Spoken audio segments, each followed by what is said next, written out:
Bunty orange مچھلی، ملی بلو مچھلی دونوں بہت گہری دوست تھی۔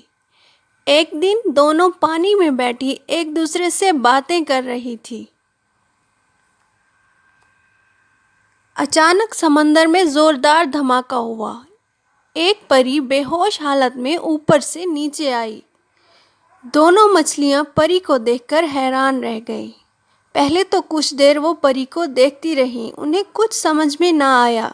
وہ ننھی پری بے ہوش حالت میں تھی، اس کی آنکھیں بند تھیں۔ دونوں مچھلیاں کچھ دیر اسے دیکھتی رہیں، پھر وہ دونوں اپنی دوستوں کے پاس بھاگ گئیں۔ انہوں نے جپسی اور گولڈی کو ننھی پری کے بارے میں بتایا۔ انہوں نے یہ بھی بتایا کہ ننھی پری بے ہوش حالت میں ہے، آنکھیں نہیں کھول رہی۔ جپسی اور گولڈی ان کی بات سن کر پریشان ہو گئیں۔ مچھلیاں ننھی پری کے پاس گئیں۔ پہلے تو انہیں کچھ سمجھ میں نہ آیا۔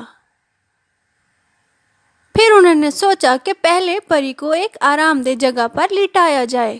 انہوں نے ننھی پری کو ایک آرام دہ جگہ پر لٹا دیا۔ ساری مچھلیاں سوچ رہی تھی کہ ننھی پری کی ماں کو کہاں سے ڈھونڈا جائے، کیوں نہ پینگوئن سے مدد لی جائے۔ پینگوئن ہی خشکی پر جا کر ننھی پری کی ماں کو تلاش کر سکتی تھی۔ ساری مچھلیوں نے یہ سوچا اور پھر وہ پینگوئن کو تلاش کرنے کی نیت سے جانے لگیں۔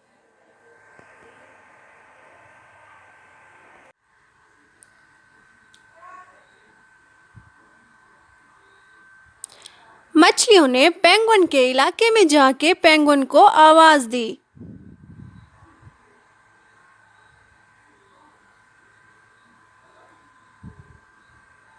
کچھ ہی دیر بعد پینگوئن وہاں پہ آ گئی۔ مچھلیوں نے پینگوئن کو ننھی پری کے بارے میں بتایا۔ پینگوئن نے وعدہ کیا کہ وہ خشکی پر جا کر ننھی پری کی والدہ کو ضرور تلاش کرے گی۔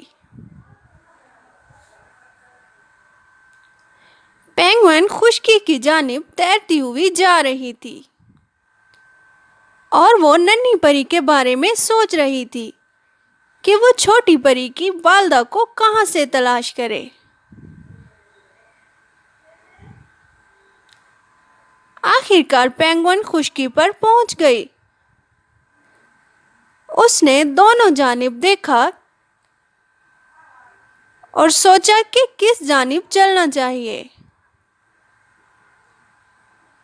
آخر وہ پہاڑوں پر چلتی بنی۔ اس نے ننھی پری کی والدہ کو ہر جگہ تلاش کیا۔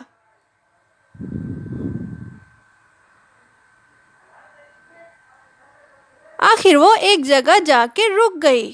وہاں پہ اسے کچھ عجیب سا لگا۔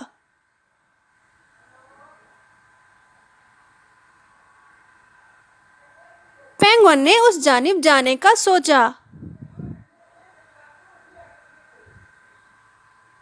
وہاں پہ اس نے دیکھا کہ ایک پری اداس حالت میں زمین پر بیٹھی ہے۔ پینگوئن نے اس سے پوچھا کہ وہ اداس کیوں ہے؟ پری رونے لگی۔ اس نے کہا کہ اس کی چھوٹی بیٹی گم ہو گئی ہے۔ پری نے یہ بھی بتایا کہ ننھی پری بے ہوش حالت میں ہے۔ پری یہ سب بتا کر رونے لگی۔ پینگوئن نے اس کو تسلی دی۔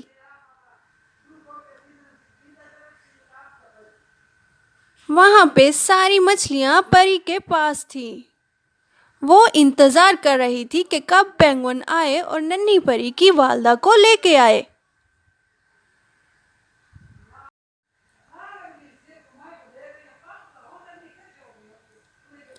ننھی پری اب بھی بے ہوش حالت میں تھی۔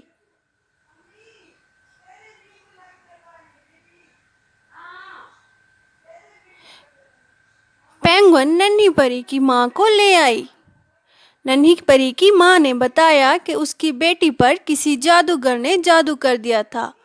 اب وہ 10 سال تک نیند سے نہیں اٹھ سکتی اور اس حالت میں جادوگر اسے وہاں سے اٹھا کے لے آیا۔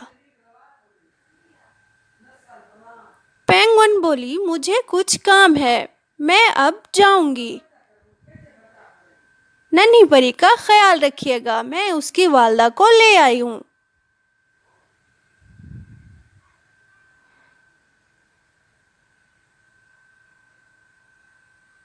اتنے میں وہاں پہ سوزی فش آ گئی۔ سوزی جادو جانتی تھی۔ اس نے ننھی پری کی ماں کو تسلی دی۔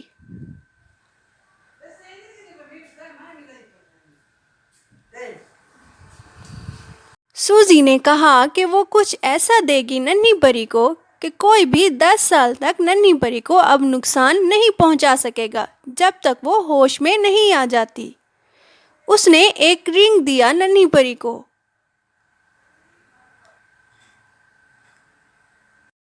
ننھی پری کی ماں ننھی پری کو ایک بادل پر سلاتی ہے اور پھر وہ پرستان کی جانب اڑنے لگتے ہیں۔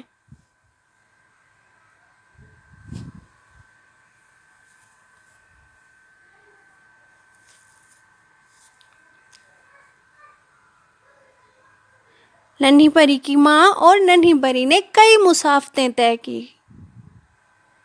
آخر کار بادلوں میں سے اڑتے ہوئے وہ پرستان کے قریب پہنچ گئے۔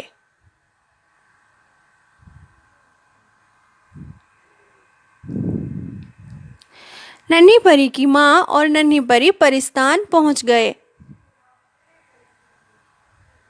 ننھی پری کی ماں خوش تھی کہ وہ اپنی بیٹی کو صحیح سلامت واپس لے آئی۔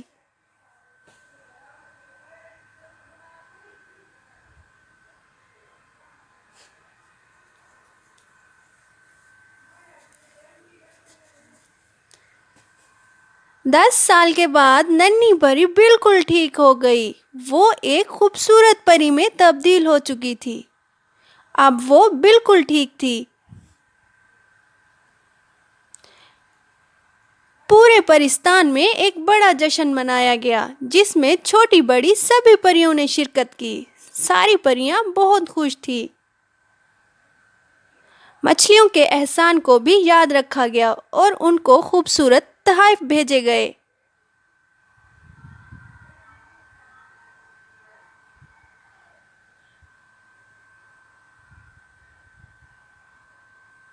مچھلیاں بھی بہت خوش تھیں۔